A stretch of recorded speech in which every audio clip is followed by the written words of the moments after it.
Hello everyone, welcome to my channel Natural Biology. This is Shankar sir. In my previous class, I have gave you introduction about the lesson natural resources, and also we have discussed about a case study of the two villages, one is Vanaparthi and Vandicharla of Janagaam district. ఇక్కడ మనం ఏం discuss చేసాము అంటే the case స్టడీలో the table 1 which tells about the basic features of the village. ఇప్పుడు present పరిస్థితుల్లో ఇక్కడ ఏమున్నాయి, ఓకే, అండ్ టేబుల్ 2 లో what are the changes took place after 5 years. అవునా, ఇంతకు ముందు ఎలా ఉండేది అనేది table 1. After that 5 years what changes took place అనేది table 2. Come to let us solve the questions in the table 3 and table 4 in this class. Okay, ఎవరైనా first time చూస్తున్నట్టయితే కొంచెం సబ్స్క్రైబ్ చేయండి, సపోర్ట్ చేయండి, కామెంట్ చేయండి. అండ్ ఈ tables కి సంబంధించిన ఆన్సర్స్ ఖచ్చితంగా బోర్డ్ ఎగ్జామ్ లో, ఎస్పెషల్లీ ఈ సంవత్సరం అయితే ఏపీ ఎగ్జామ్స్ లో వచ్చే అవకాశాలు అయితే ఉంటాయి. తెలంగాణలో ఈ సిలబస్ అనేది, లెసన్ అనేది లేదు దిస్ అకాడమిక్ ఇయర్. లేదు అంటే మొత్తానికి లేదని కాదు, ఈ అకాడమిక్ ఇయర్ కి లేదు. ఓకే, తెలంగాణ ఏపీ వాళ్ళకైతే ఉంది. సో సేమ్ ఒక టేబుల్ ఇస్తాడు, దాని కింద 4 క్వశ్చన్లు ఇస్తాడు. ఆ క్వశ్చన్లకి మనం ఆన్సర్లు అనేది రాయాలి. ఓకే, సో రాయాలి అంటే మనకు ముందు తెలిసి ఉండాలి. మన ఈ టేబుల్ చూస్తేనే ఇదేం సార్ మొత్తం పిచ్చిలేస్తుంది, ఏం అర్థమైతలేదు అన్నారు కొందరు. అందుకే వాళ్ళ కోసమే స్పెషల్ గా ఈ వీడియో చూస్తున్నాను. అయితే ఇంతకు ముందు కూడా యూట్యూబ్ లో నేను సెర్చ్ చేశాను, మరి నాకు కూడా కొన్ని డౌట్లు ఉండే. మన ఎక్కడైనా ఆన్సర్లు వీటికి దొరుకుతాయేమో అని ట్రై చేశాను, ఎక్కడా లేవు. అంటే వచ్చిన వాళ్ళు ఏం చేశారు అంటే ఈ ఉన్న టేబుల్ ల్యాండ్ హోల్డింగ్ ఎంత ఉంది, ప్యాడీ ఎంత ఉంది, టోటల్ ఇన్కమ్ ఎంత ఉందని చెప్పారు తప్పితే కింద ఉన్న టేబుల్ కి అయితే ఆన్సర్ చెప్పలేదు. Okay, I will try my level best to give the answer for this question. Okay, let start. Late చేయకుండా క్లాస్ అయితే స్టార్ట్ చేద్దాం. Table 3 explain about the annual expenditure on well irrigation. అవునా, both villages the main source of what irrigation is well irrigation.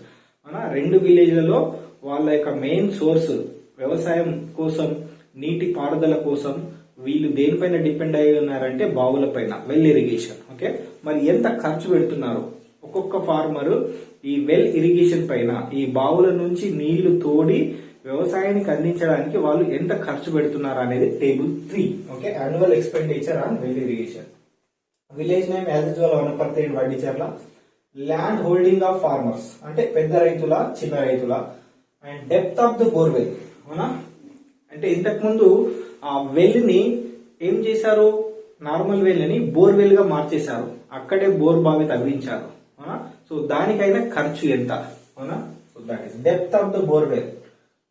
Depth of the borewell in feets 130 to 200 feet, 110 to 180 feet అలా మొత్తం. And total cost of well irrigation. అవునా, మొత్తం ఈ well irrigation పైన ఎంత ఖర్చు అయింది, నీటి కోసం ఈయనకు ఎంత ఖర్చు అయింది అనేది ఇక్కడ టేబుల్ ఇచ్చాడు. Okay, right. Let us see the questions. If a well can irrigate 2.5% of the land in rainy season, how many wells would be required to irrigate 860 acres of land? ఒక్క వెల్ 2.5% ఆఫ్ ల్యాండ్ ఇరిగేట్ చేస్తుందట. అలా 860 acres ని irrigate చేయడానికి ఎన్ని wells కావాలనేది question. Okay, so simple గా maths తెలిసిన వాళ్ళైతే ఇక్కడ చేసుకోవచ్చు. ఇక్కడ కొంచెం ప్లేస్ లేదు కాబట్టి దీన్ని ఎరేట్ చేస్తాను. Okay, right. One well irrigate 2.5% of the land అనుకుందాం. So how many wells required to irrigate 860 acres of land? ఎంత అండి? 860 acres ఆఫ్ ల్యాండ్. సో దీన్ని ఏం చేయాలి, మనం క్రాస్ మల్టిప్లికేషన్ చేయాలి. 2.5 is equal to 860 into 1. Okay, ఈ 2.5 ని ఈ క్వశ్చన్ ఇక్కడ పెట్టేసి 2.5 ని ఇటు తీసుకెళ్దాం. ఇక్కడ దీని లేదా ఎక్స్ కనుక్కోండి, మీ ఇష్టం. ఇప్పుడు అంటే X is equal to 860 by 2.5 దగ్గర దగ్గర 344 అనేది ఆన్సర్. కాబట్టి మనకి ఎన్ని వెల్స్ కావాలట? అరౌండ్ 344 వెల్స్ ఉంటే we can irrigate the 860 acres of land. Hope you understand. One well irrigate 2.5% of the land. How many wells required to irrigate 860 acres of land? So answer is 344. Come to which factor has greater effect on expenditure? Number of wells or depth of wells? Already వాళ్ళకి wells ఉన్నాయి. ఉన్న well ని వాళ్ళు ఏం చేశారు అంటే borewell గా convert చేశారు. బోర్ తవ్వించారు. సో ఇక్కడ ఏది ఎక్కువ ఖర్చును చూపిస్తుంది? అయితే వెల్స్ పెంచడమా లేదా depth of the bore well ఏది ఎక్కువగా ఎక్స్పెండిచర్ కలిగిస్తున్నది? Which factor has greater effect on expenditure? Number of wells or depth of well? Obviously depth of well. అవునా? ఉన్న వెల్ ని దాని యొక్క డెప్త్ ని పెంచాలి అంటే ఎక్స్పెండిచర్ అనేది చాలా ఖర్చు అవుతుంది. ఇంకోటి, ఒకవేళ డెప్త్ ఆఫ్ ద వెల్ ఇలా పెంచుకుంటూ వెళ్తే ఎక్కువ ఖర్చు అవుతుంది. After layers reaching certain layers, కొన్ని లేయర్స్ అయిపోయిన తర్వాత ఉన్న వాటర్ కూడా పోవచ్చు, వాటర్ కూడా పడకపోవచ్చు. అవునా? అది రివర్స్ బెడిసి కొట్టే అవకాశం కూడా ఉంది. Okay, will go with depth of well because the expenditure will increase when we go very depth. అవునా? ఆ లోతుకు వెళ్ళాలి అంటే ఎక్కువ ఖర్చు అవుతుంది. What is the total expenditure on small irrigated land owner in Vaddicherla? How do you think a farmer meet his expenditure? అవునా? Total expenditure on small farmer, వడ్డిచెర్లలో ఉండే స్మాల్ ఫార్మర్ యొక్క ఎక్స్పెండిచర్ ఎంత? 20,000 to 45,000. How do you think a farmer meet his expenditure? I think he cannot meet his expenditure. అతను పెట్టే ఖర్చుకి అతనికి లాభం వస్తుందని మనం అయితే అనుకోవట్లేదు. ఓకే, బికాస్ అలా ఉంది మరి ఖర్చు. అవునా? ఎంత 45,000 వరకు బేర్ చేయగలుగుతారా అంటే చేయలేరు. Okay, so that one. What could help the farmer to reduce his expenditure? మరి ఈయన యొక్క ఎక్స్పెండిచర్ ని తగ్గించాలి అంటే ఆయన ఏం చేయాలి? He have to prefers to dry land crops. What? He have to prefers to dry land crops instead of paddy.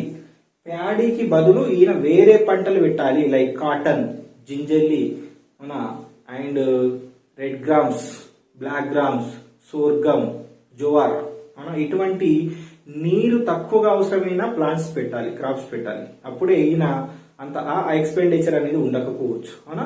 తక్కువ నీరు అవసరమయ్యే క్రాప్స్ ని పెడితేనే ఈయనకి లాభం. Okay, that one. Do you think increase the depth of well is a good solution for increasing the total irrigated area under irrigation? అంటే irrigation లో ఉండే ల్యాండ్ ని పెంచడానికి, ఎక్కువ భూమికి నీటి సప్లై చేయడానికి డెప్త్ ఆఫ్ వెల్ పెంచడం అనేది ఒక గుడ్ సొల్యూషనా? No. Okay, it is not a good solution. ఏం రాయాలి? No, it is not a good solution because when we go deeply, if the depth of the well increase, expenditure will increase. Okay, so that is why it is not a good solution అని రాయాలి. So likewise ఇవే questions రావచ్చు. ఈ questions కొంచెం అంత little గా modify కావచ్చు. Concept అనేది మనకు అర్థమైతే ఈజీగా మనం ఆన్సర్ అయితే రాయగలుగుతాం. And this type of questions will give more marks. More marks అంటే ఉన్నదానికంటే ఎక్కువ మార్క్స్ రావండి. Suppose the question carries 2 marks, ఆ 2 కి 2 marks వచ్చే అవకాశం ఉంటుంది. I will get full marks. Okay, right. This is the situation and table 3, annual expenditure on well irrigation. Come to that table 4. Expenditure అయితే పెట్టాడు, క్రాప్ పెట్టేశాడు, income అయితే వచ్చింది, ప్రాఫిట్ వచ్చింది. Okay, so table 4 tells that income on the crops. అవునా? అతనికి ఎంత లాభం వచ్చింది అనేది టేబుల్ 4 లో చూద్దాం. Right, same obviously village name Wanaparthy and Vaddicherla. ఆ గ్రీన్ రెడ్ లో చూపించానంటే మనం అర్థం చేసుకోవచ్చు. గ్రీన్ అంటే గెట్టింగ్ మోర్ ప్రాఫిట్, రెడ్ అంటే అతను లాస్ లో ఉన్నాడు. Okay, good source of water, less scarcity of water. Land holding farmers same, large farmers, small farmers in both villages. Okay, and income per acre in rupees. అవునా? ఒక ఎకరానికి ఎంత income వస్తుంది rupees లో ఇవ్వడం జరిగింది. ప్యాడీ ఖరీఫ్ సీజన్ లో పెట్టినప్పుడు ఇంత లాభం వచ్చింది. ప్యాడీ రబీ సీజన్ లో, ఖరీఫ్ అంటే రైనీ సీజన్, వర్షాలు బాగా పడతాయి. Okay, so more rain fall is available. Okay, so paddy kharif rabi season, rabi nothing but winter season, తర్వాత వచ్చే సీజన్, వర్షాకాలం తర్వాత నెక్స్ట్ వచ్చే సీజన్, అప్పటికి నీళ్లు సరిగా అందవు. కాటన్ అండ్ జింజలి, ప్యాడీ కాకుండా కాటన్, జింజలి అంటే నువ్వులు. ఓకే, నువ్వులు అంటారండి జింజలి. ఇవి ఇన్కమ్ పర్ ఎకర్స్ ఇచ్చారనమాట. ఇదంతా income. Total income per acre per year in rupees. ఒక సంవత్సరానికి ఒక ఎకరానికి ఎంత ఇన్కమ్ వచ్చింది అనేది రూపీస్ లో ఇవ్వడం జరిగింది. ఓకే, రైట్, ఇదంతా వాల్యూస్ అండి. Come to question number 1. Which crop is more profitable in Vaddicherla? Which crop is more profitable in Vaddicherla. ఆ క్వశ్చన్స్ ని కొంచెం షార్ట్ కట్ గా చేసి రాశాను, కాకపోతే ఆ క్వశ్చన్ మీనింగ్ అదే. Which crop is more profitable in Vaddicherla అంటే వడ్డిచెర్లలో ఏ క్రాప్ మోర్ ప్రాఫిటబుల్ అట, దిస్ వన్ కదా, ఖరీఫ్ సీజన్ లో ప్యాడీ. ఇది you have to write here. Paddy in kharif season is profitable. Okay, small farmer కూడా paddy in kharif season is profitable. Both the farmers, whether it is small farmer or large farmer, kharif season లో అంటే rainy season లో paddy పెడితే అనేది ఈయనకు benefit అనమాట. Okay, so that is the answer. ఒకవేళ వడ్డిచెర్లని కాకుండా వనపర్తి ఇస్తాడు, అప్పుడు మనం దేనికి వెళ్ళాలి అంటే కాటన్. అవునా, స్మాల్ ఫార్మర్ కి అయితే కాటన్, అదే ఈయన లార్జ్ ఫార్మర్స్ కి అయితే ఏది ఎక్కువ ఉంది, ప్యాడీ ఇన్ రబీ సీజన్. అవునా, సో దానికి మనం వెళ్దాం. What is the difference between farmers in Wanaparthy and Vaddicherla with small land holding? ఇక్కడున్న చిన్న రైతులకు, ఇక్కడున్న చిన్న సన్నకారు రైతులకు మధ్య తేడా ఏంది? What is the main difference between the small land holding farmer in Wanaparthy and small land holding farmer in Vaddicherla? ఏముంది అంటే he is getting more profit, he is getting less profit. Overall income చూసుకుంటే small farmer in Wanaparthy getting good income, వేరే small farmer in Vaddicherla getting very less income. Income అనేది తగ్గిపోయింది. That is the main difference, అదే రాయాలి. Come to the question number 3. Which crop could replace the paddy and be profitable for a farmer in Wanaparthy? అవునా, ఒకవేళ ఈ ప్యాడీకి బదులు వనపర్తిలో చాలా తక్కువ వస్తుంది కదా income. Wanaparthy small farmer paddy 7,046, 8,490 రూపీసే వస్తున్నాయి. మరి ఇవి కాకుండా, ఈ ప్యాడీ కాకుండా వేరే పంట ఏది ప్రిఫర్ చేస్తాం? Which is more profitable? Obviously the answer is cotton, because 1,818 rupees, 89 rupees is profit is getting. So we can write which one? Cotton is more profitable. So paddy could be replaced by cotton. Okay, right. Come to the question number 4. Though we know that paddy consume more water, why do farmers still like to grow paddy? అవునా, మనకు తెలుసు paddy పైన ఎక్కువ water కావాలి, ప్యాడీకి expenditure ఎక్కువ అవుతుంది, అయినప్పటికీ farmers ప్యాడీని ఎందుకు ప్రిఫర్ చేస్తున్నారు? There are some reasons. Point 1, paddy is a staple food. AP and తెలంగాణలో మెయిన్ సోర్స్ ఆఫ్ ఫుడ్, మనం ఎక్కువగా తీసుకునే ఆహారం ఏది అంటే paddy. So that is one of the reason. And the second reason is lack of awareness. Farmer కి అసలు awareness లేకపోవడం, ఎవడో పక్కోడు ప్యాడీ పెట్టిండని చెప్పేసి ఈయన కూడా ప్యాడీ పెట్టడం అనేది జరుగుతుందన్నమాట. ఓకే, అండ్ ఆల్సో ఇదే ప్రిస్టేజ్ కి వెళ్ళడం, అంటే వాడు పెడితే మనం కూడా పెట్టిద్దాం, మనం ఏం తక్కువ తిందామా, తగ్గేదేలే, వాడు ప్యాడీ పెడతాడా మనం పెట్టామా, మరి పుష్ప ఈసారి చూసుకుందామా అంటాడు. అవునా, అట్లా కాదండి. And lack of awareness on the land also, అక్కడున్న ల్యాండ్ అది సూటబుల్ కాదా అనేది కూడా తెలియకపోవడం. అవునా, so these are the main reasons. One is the lack of awareness on the irrigation, lack of awareness on the soil, lack of awareness on type of irrigation. అవునా, expenditure ఎంత అవుతుంది expect చేయకపోవడం. He could not expect the expenditure on the paddy and it is a staple food. And ఈ prestigious issue, వేరే వాడు పెట్టాడని చెప్పేసి మనం కూడా పెట్టడం అనేది రీజన్స్ అన్నమాట. Okay, right. Next point, what is the impact on depleting source upon the farmer? ఒకవేళ ఈ వాటర్ సోర్స్ తగ్గిపోతుంది కదా, అది ఫార్మర్ పైన ఎటువంటి ప్రభావం చూపిస్తుంది? How it is showing impact on the farmer? So obviously it shows impact because if the water source depletes, if it is decreased, అవునా, ఈ సోర్సెస్ తగ్గిపోతే expenditure on irrigation increases. If they grow paddy, అయినప్పటికీ ప్యాడీని పెంచితే ఆ motor కోసం, pipe line కోసం, అవునా, ఇంకా డెప్త్ ని పెంచడం కోసం ఎక్కువ ఎక్స్పెండిచర్ వస్తుంది, ఇన్కమ్ అనేది తగ్గిపోతుంది, ఎక్స్పెండిచర్ అనేది పెరిగిపోతుంది. So farmer obviously get loss. అవునా, చాలా అప్పుల్లో కూరుకుపోతాడు అనమాట. అప్పులు తీర్చలేక ఇక వేరే దారి వెతుక్కుంటాడు. So that how it is a worst situation of the farmer. Farming అనేది అంత ఈజీ కాదండి. ఏదో మహేష్ బాబు వచ్చి ఆ మహర్షి సినిమాలో పదర పదర పదర అనుకుంటా కాలు పెట్టి, అవునా, తాత నువ్వు వ్యవసాయం నేర్పిస్తావా అన్నంత ఈజీ కాదు. ఒక్కసారి పొలంలో దిగి ఒక్క ఒక్క రోజు కష్టపడితే గానీ దాని వాల్యూ ఏందో మనకు తెలియదు. Okay, right. So what is the impact on depleting resource? If the resource is depleting, expenditure increases for irrigation, so that make the loss to the farmer. Okay, so that is why he have to search another methods. Pattern, cropping pattern ni change cheyali. Right. Come to the next question. Do you think income of small farmer in Vaddicherla is sufficient to meet his expenditure? మరి వడ్డీచర్లలో ఉండే small farmer కి గింతే income వస్తుంది, ఒక 22,000 income వస్తుంది.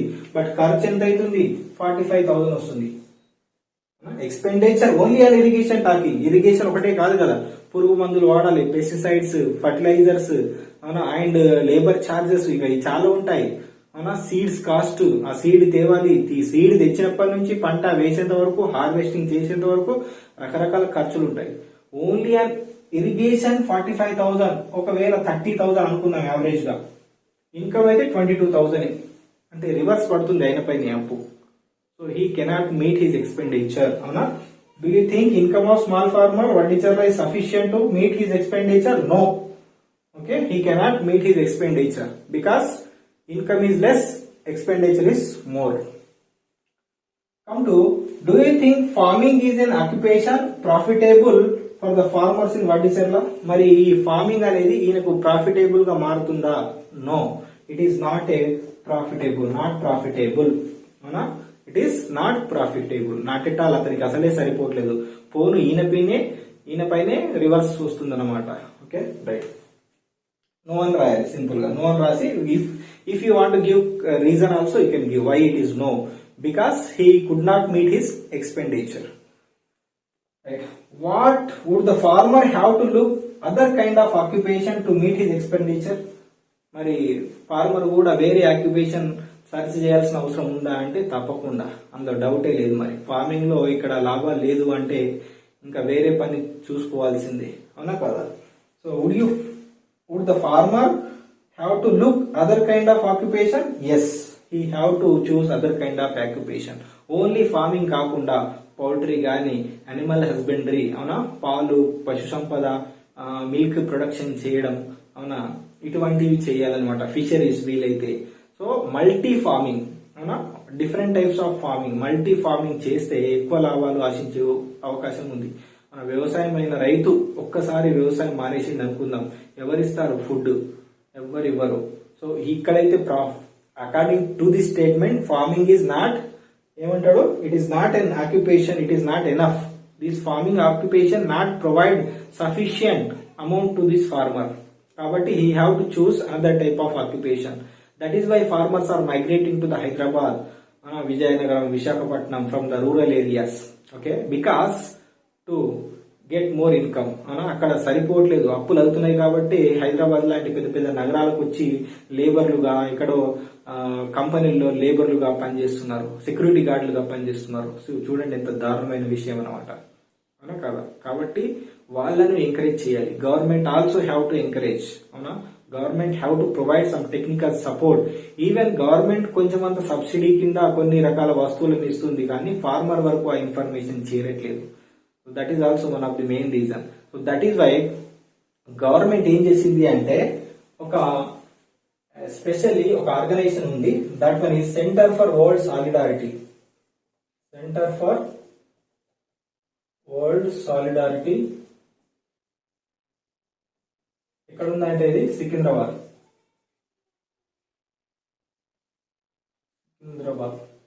Centre for world solidarity Secunderabad. వీళ్ళు ఏం చేశారు అంటే, they have provided support to the farmers, అవునా, and they formed the farmers as a group. వాళ్ళను గ్రూపులుగా ఫామ్ చేసి, who are the large land holding farmer, పెద్ద రైతులు ఎవరు, and small land holding farmers, చిన్న రైతులు ఎవరు, అకార్డింగ్ టు దేర్ నీడ్స్, వాళ్ళ యొక్క ల్యాండ్ ప్రకారం వీళ్ళకి ఎంత వాటర్ అవసరం అవ్వాలి. సో దే షేర్డ్, అవునా, ప్రాపర్ గా షేర్ చేశారు, ఎప్పుడు ఎవరు వాటర్ ఎంత వాడుకోవాలి. And also they explained the micro irrigation techniques, like drip irrigation అంటే ఏంది, స్ప్రింక్లర్ ఇరిగేషన్ అంటే ఏంది, ఎలా వాటర్ ని కన్జర్వ్ చేయాలి, అవునా. And also explained about the dry land crops, water లేనప్పుడు ఎటువంటి పంటలు వేయాలి, ఎటువంటి పంటలు వేసే లాభం వస్తుంది. So likewise they encouraged and educated to the farmers to get more profit, అవునా. సో లేటర్ తర్వాత ఏం చేశారంటే ఈ Vaddicherla, the people of Vaddicherla also started the construction of percolation tank. వనపర్తిలో ఎలా అయితే పర్కులేషన్ ట్యాంక్ ఉందో ఇలాంటి ట్యాంక్ ని వడ్డిచెర్లలో కూడా కన్స్ట్రక్ట్ చేసుకున్నారు. And they made some barriers where across the water flow, ఎక్కడైతే వాటర్ ఓవర్ ఫ్లో అవుతుందో అక్కడక్కడ చిన్న కట్టలు వేయడం, బ్యారియర్స్, డైక్స్, అవునా, సిమెంట్ తో కట్టబడి నియర్లీ ఒక 30 సెంటీమీటర్ హైట్ వరకు ఉండే సిమెంట్ బ్రిక్స్ తో కట్టిన బ్యారియర్స్ అక్కడక్కడ వేశారనమాట, అడ్డు కట్టలు వేశారు.